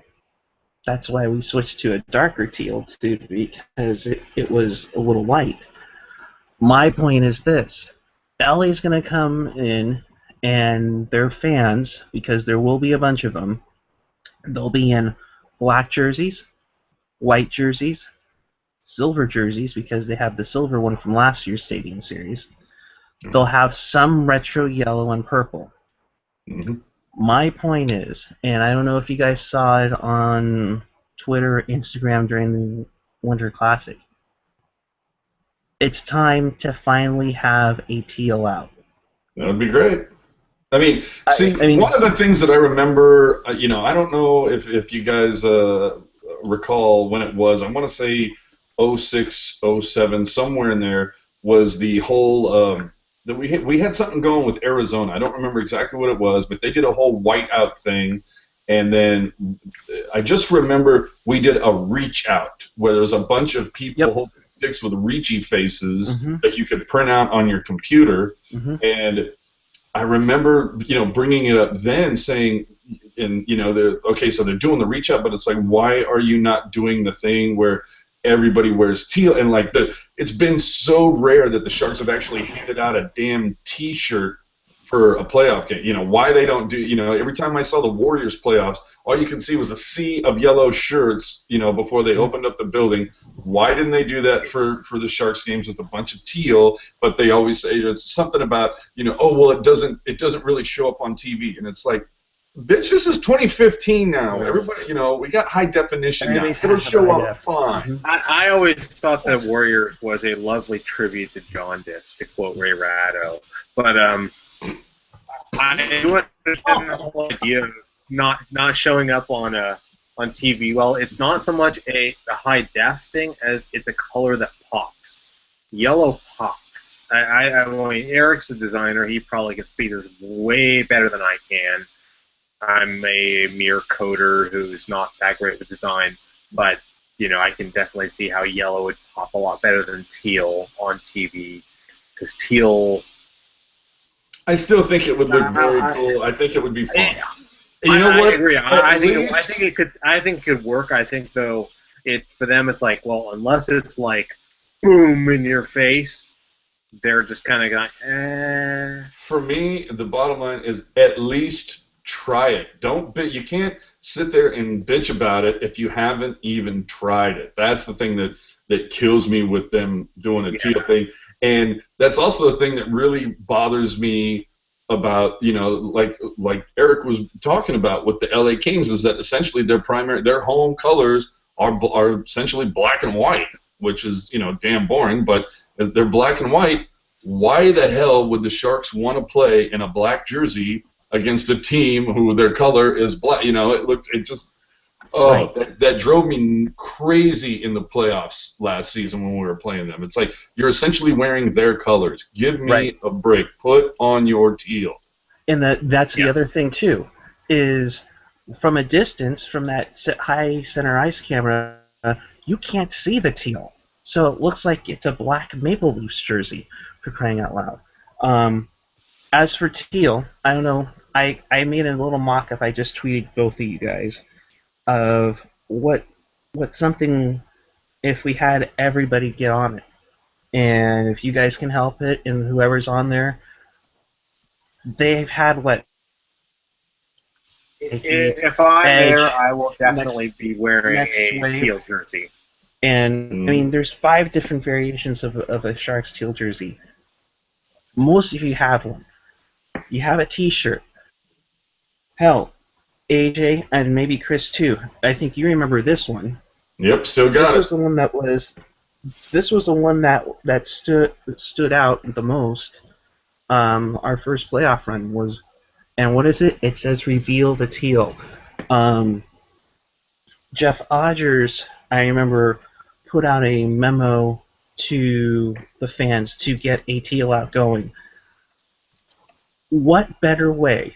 And let's put it this way: how how awesome would it be? I mean, it's already going to be an awesome setting, but how awesome would it be of the 68,000 there, all in teal?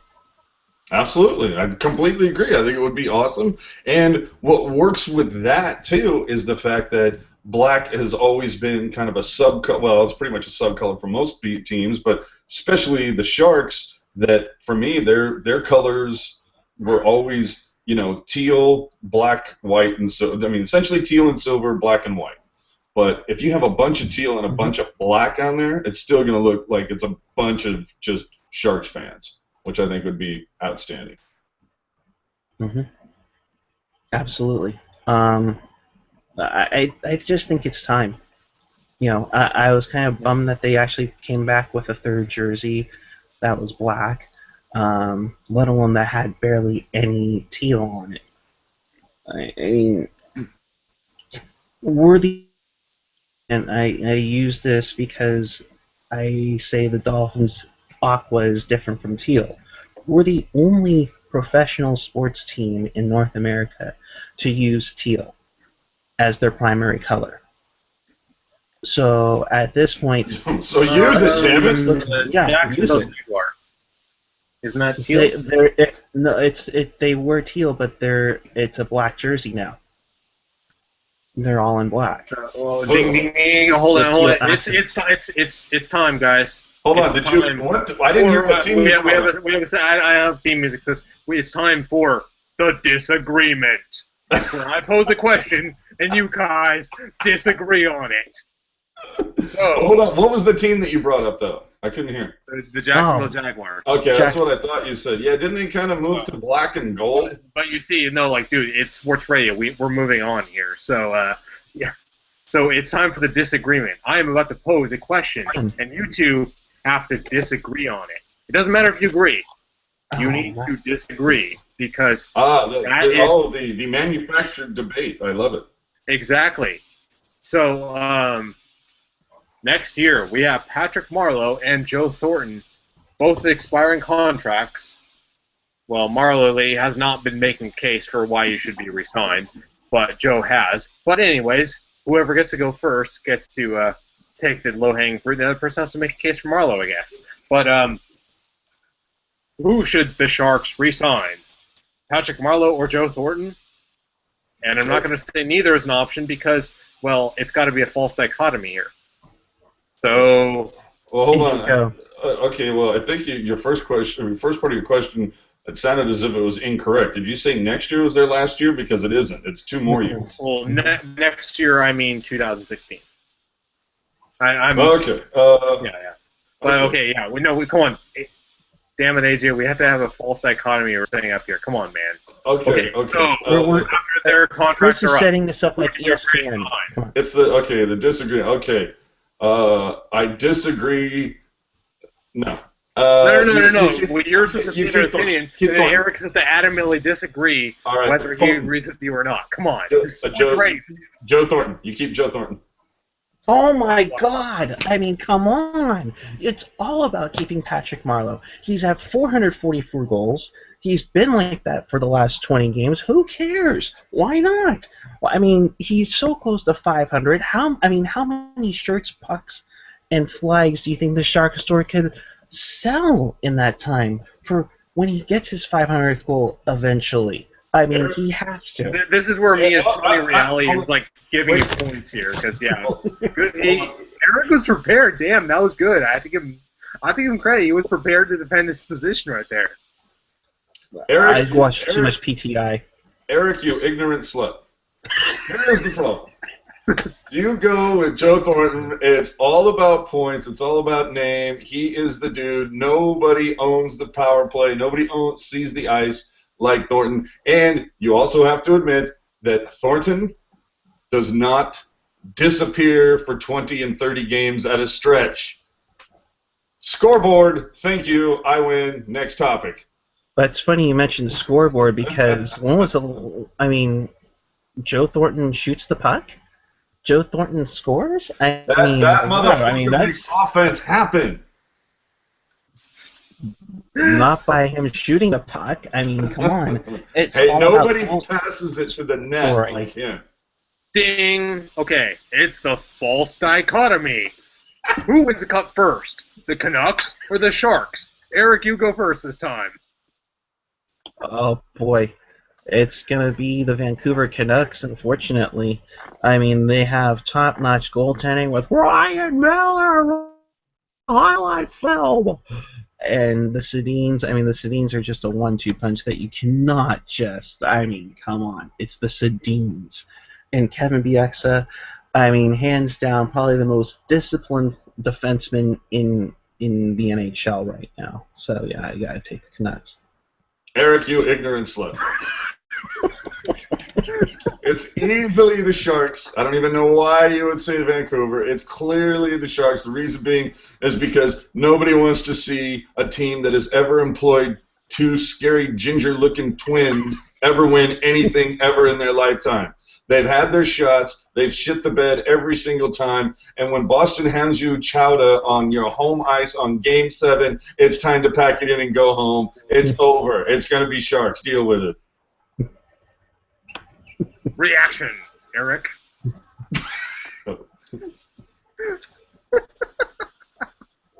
I still say, even though they double as Swedish prostitutes for NHL ads,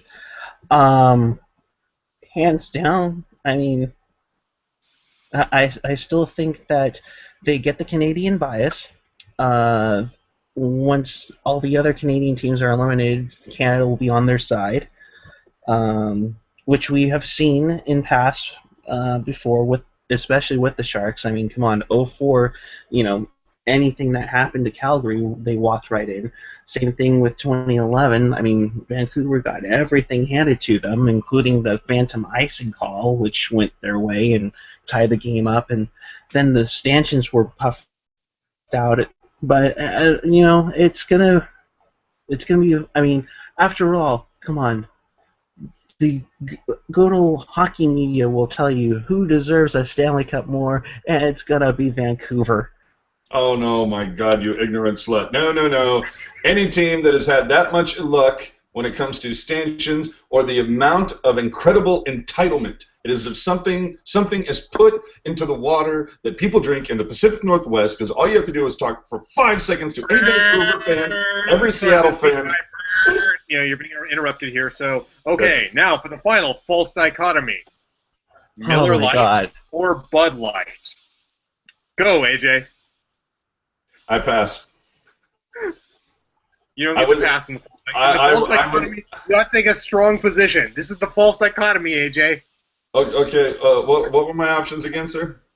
Miller Lite or Bud Light? Come on, dude. Okay, all right. I'm gonna go. I'm gonna go with Bud Light only because their commercials are better. Oh man. Yeah, really? that's right. Try to tell me that Miller has better commercials than Bud. Go ahead. Well, they did have the hint of sexiness in their subliminal advertising. Deep down inside, I don't drink, but if I did, I would hands down use it for beer pong. Is Miller Lite, because it's great taste and less filling. I mean, come on, Bob Uecker going from the front row to the back row. I mean, how can you top that? He doesn't drink, so I think he doesn't. He makes a strong argument, but he doesn't drink, so I think that means an automatic DQ. That's true. Yeah. And I think overall, I think we're probably towards the end of our topics here, not just in the false dichotomy, but for the show. So I think it's maybe time to let Eric wrap us up here. Oh, but hold on. Hold Are we gonna throw any bets as to find out how quickly what we just did ends up somehow on one of the local radio stations, like in the next month or so? I mean, they seem to rip off everything else, so it wouldn't surprise me. Well, this is about hockey, so they probably paid zero attention. Thank you, Chris. Threw that one down. Yep. All right, so final topic to cover local sports media, what have you. Anything stand out? Have you listened to anything, whether it be AM or FM? Anything interesting? I honestly haven't really listened to either much lately because, well, the 49er stuff is depressing. The Shark stuff doesn't exist. I don't give a shit about the Warriors, and spring training doesn't start for 2 more months. Yep. I'm kind of the same with what Chris said. Definitely give kudos to Kate Scott, who had to do the entire week of Harbaugh being gone by herself, held her own, took her game to the next level. That was a lot of fun. That was freaking awesome with So no definitely Larry, no listen to Kate Terry. Scott. I'm now biased towards hating 95.7 because you have an idiot program director who rather watch Sons of Anarchy rather than the Winter Classic. I mean, and I find But it dude, he's all about sports. He's all about covering everyone. If everyone means every person on the Warriors roster, then he's got it down packed. Mo buckets. I mean, how long is it going to take to get somebody to talk Sharks?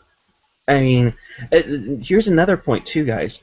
It's kind of bad when your flagship radio station doesn't carry the pregame show on the majority of your pre-6 p.m. game. Yeah, that I will say that does kind of irk me that I think the Sharks are like one of 4 teams that don't have a true pregame and definitely a postgame with call-in. That's it's kind of sad. With regards to the sports stations that we have, I I really haven't had much time to listen, and when I have listened, it's been in very short spurts because I just, when it's been KMBR, I've listened, I tuned into a little bit of Kate Scott when she was on. It was fantastic. Loved it.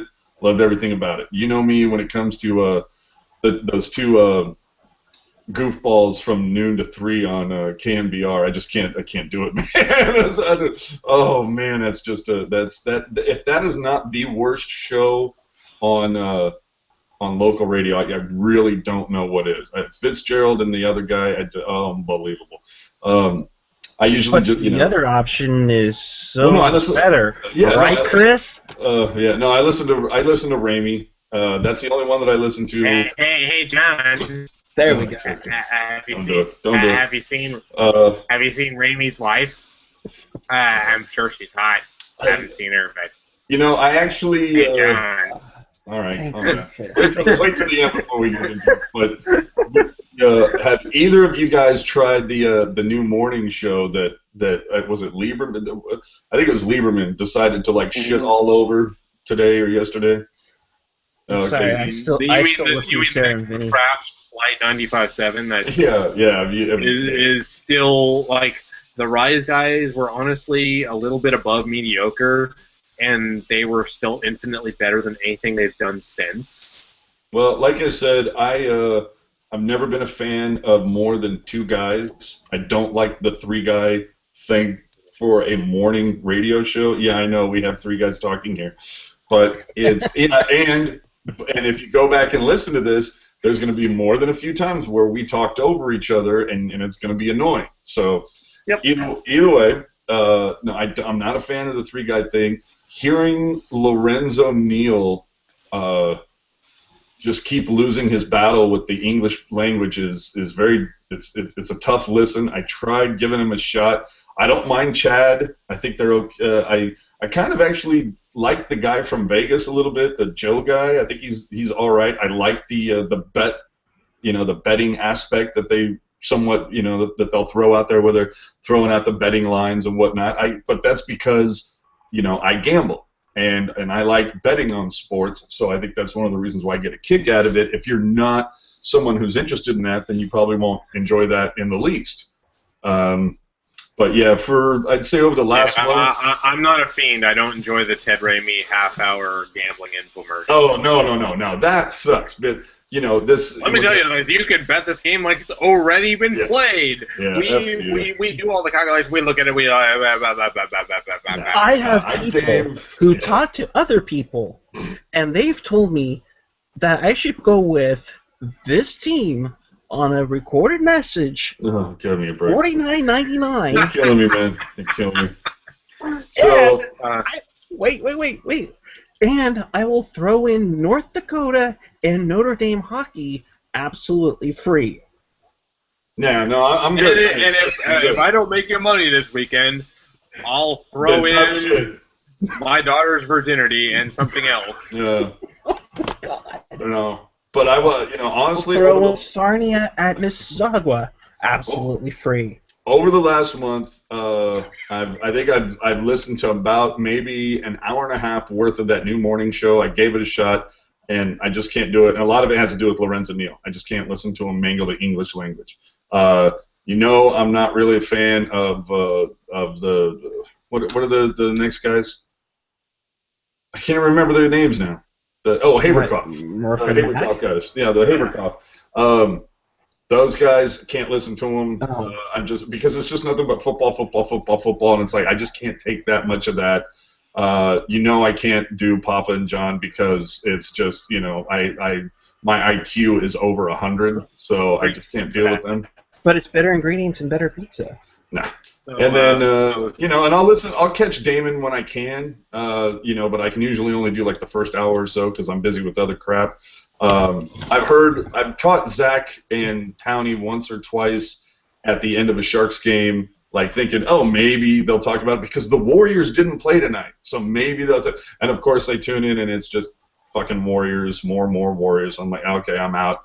And with KMBR, like you said, Kate was amazing when it was only on her. And boy, I would really love it if Radnich would retire and it'd just be Larry and Kate. I'd have no problems with that. What's funny is that, sorry to cut you off, what's funny is that I think it was multiple people on Twitter said they are so bored that the Warriors are doing so well because there's no crisis with them, they're winning, there's nothing wrong with them, and I believe, I forget who I sent it to, but I wrote back to, and I said, well, if you want to talk about something, there's always the San Jose Sharks. Right. Like they're going to do that. So we actually have a listener question here. Oh. Believe it or not. Someone is actually, in our handful of viewers, we don't have that many, but we have a couple apparently. Hi, Mom. The crispy churro with a 0. I swear it's not my wife. Nice. The crispy churro with a 0 has asked us, do you guys think the Stadium Series game will sell out? For me, I'm going to say yes, because it's between LA and here. I don't see how it could.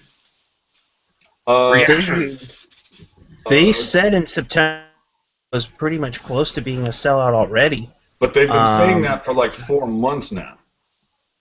Right, but they held back tickets because of all the special offers, like the Sharks Holiday Bag, with 2 games and T-shirt and hat, including the 2015 NHL Stadium Series. Back to you, John. I think it'll be a case of financially, every ticket will be sold. It will be what I call a paid sellout. Will every seat be occupied? No, I don't think it's going to be that kind of a sellout. How many times have we gone to Sharks games where you hear Danny Miller get on there, tonight's attendance, 17,562, the San Jose Sharks, thank you. And you look around and you see rows that are empty. In fact, I've gone to, I think, at least 5 games this season. And there was one game that I went to that I had front row, upper deck, and I was very happy with those seats. But I went to some other games where I was like maybe 3rd or 4th row upper deck, and I'm looking down, and let me just do this real quick. The last game that I went to, my buddy Brett and I, we went to see the Oilers, the last Oilers game here, and we got a friend of mine scored me a great. She won them. She gave them to me. They were behind the net that we only shoot at once, but they were like 12th row from the glass. They were great, you know. Mhm. But as I'm watching them, I'm looking at the other side where we shoot twice, and I see a row of 4 seats that are third row, and I'm watching those seats the entire time. No one ever sat in them, so it's like next period we went over there and we sat in those the rest of the whole game.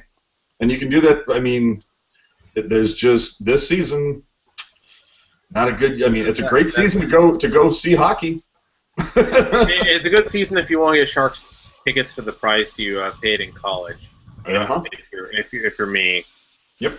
However, I tried to look for tickets for the girlfriend to go to the game with her cousin, and they're starting at $65 for an original 6. So it's not always the cheap tickets right now. Yep, not always, yeah. But to answer the question, yes, I think it will be a paid sellout. But when you're there, I think you'll see banks of empty seats. And Yep. I would say at a minimum. At a minimum, it's going to be a paid sellout. It wouldn't surprise me if it looks like a Niners game where the upper bowl is completely full and the lower part where all the rich people, with their pinkies up and shit, are too busy in the clubs and shit to get their hockey on.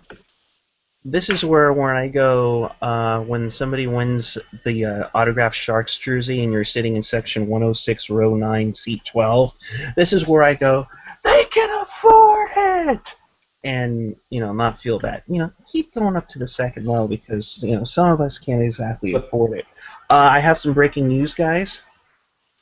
Thanks to Martin St. Louis' power play goal at 8:17 of the second period, the LA Kings erased a 2-0 deficit to beat the defending Stanley Cup champions 4-3. So, thankfully, our embarrassing loss didn't hurt too much, as they can't leapfrog us. Taking a look at quick scores here, since we're kind of closing up here.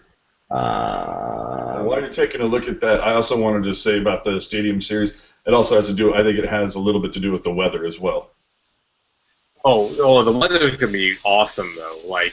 I think it will be, but it has the potential to be, a crap storm. So, we'll see. Here, that's the big problem. A crap storm relative to California. I mean, well, you know what I mean, but it's the whole thing of paid attendance. Time in Minnesota, dude. But we're talking paid attendance. That was my bottom line. Fair point. The weather is going to be a huge concern because if it's like this out here, we're okay. What? Dude, Chris? You're talking to someone who spends a lot of time in Minnesota. Okay, but my talk point to is, me about weather. My point is this, though. I'm talking about this thing might be delayed. You could have maybe 70 degrees and it'll be okay. My thinking is, if we get Hella Storm 2015, oh crap. I mean, what happens if all of a sudden El Nino kicks in February? If we get Stormageddon again, right when this happens, yeah, I think that could definitely affect it. But at that point, it would already be sold out. Right. Because at that point, if it's sold out, people who have the kind of money where they don't care may or may not show up, and the fans, if I pay $50 for a ticket and I have that ticket, I don't care how rainy it is or come rain, come shine, if I have to walk to Levi's from my house, I will be there if I'm paying $50 a ticket. Well, the problem is that rain is the worst case scenario for the ice. If it rains, they're not going to have a game, and they'll have to move it back inside. Yeah, and refund 68,000 people. Mm-hmm. I doubt they. I mean, I tend to doubt they would do that. That would have to be if they absolutely had to go there. So, talking about wrapping things up here. So, real quick, a kind of peek of the divisional standings. As of tonight, Anaheim has played 42 games. They have 58 points. I don't know. They have 2 more goals for than goals allowed at this point this season. and they're up there with tied for the best record in the NHL with 2 more goals than against. That go figure on that one. In the second place in the Pacific is the Canucks. They have 49 points just like we do, but they've only played 39 games to our 42. We're in third place. And then you have the Kings. They're 2 points behind us. They've played 2 less games. And then Calgary, like I think I predicted a while back, they've cooled off. They have played 1 less game than us. They have 4 less points. So going forward, we're about halfway through the season. Real quick, what are your predictions? Do we make the playoffs? Do we get a low wild card? Do we actually contend for the division? What do you think? Who do you want first? You guys, Whoever wants to go first, go on for it. Pucknology.net. Thank. Wink, wink. Yeah, I mean, if you read the article on there, it would take, right now they are projected to do 98 points. And 98 points was the top wild card last season for Minnesota. And Dallas got in at 91. I think they'll get in. And once they get healthier, if and when, hopefully they will stay healthy, Kennedy and maybe Torres comes back into the lineup, and you kind of solidify these lines, I think they go gangbusters. They might not win the division, but maybe they try to steal that second wild card from either Vancouver or not wild card, but that second spot in the division from Vancouver or LA. AJ? I'm sticking with what I've been saying since the beginning of the season. Is I think this is the year that they finally miss, and might be only by 1 point, but for some reason I just have this weird feeling that it seems just like everything about this season has been wrong. Whether it's been the like we've talked about, no captain,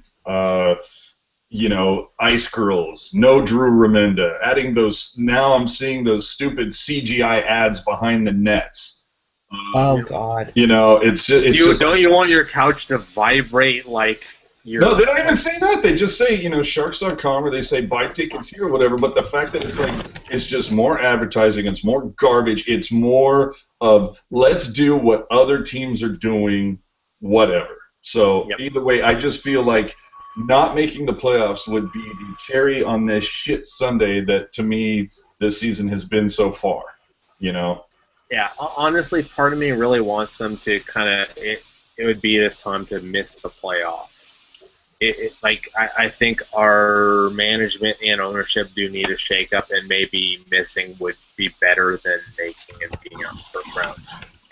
Anyways, this is where I hand off to Eric and let you kind of wrap us up here, since we're almost right at the 2-hour mark. Right. I just want to hold on. Excuse me. I want to jump off what you were saying, Chris. Are you aware of what happens with the Seattle Sounders and what happens with their season ticket holders?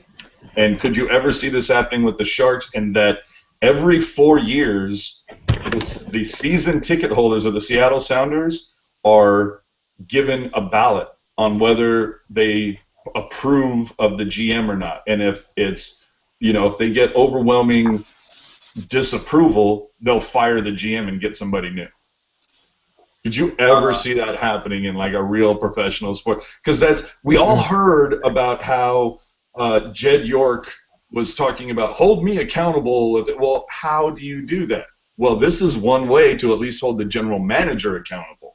Of course, the 49ers would never have the stones to do that, but it's just an interesting, an interesting thing that you could. I mean, at least you would placate your season ticket holders into thinking they had a little bit of pull with the office.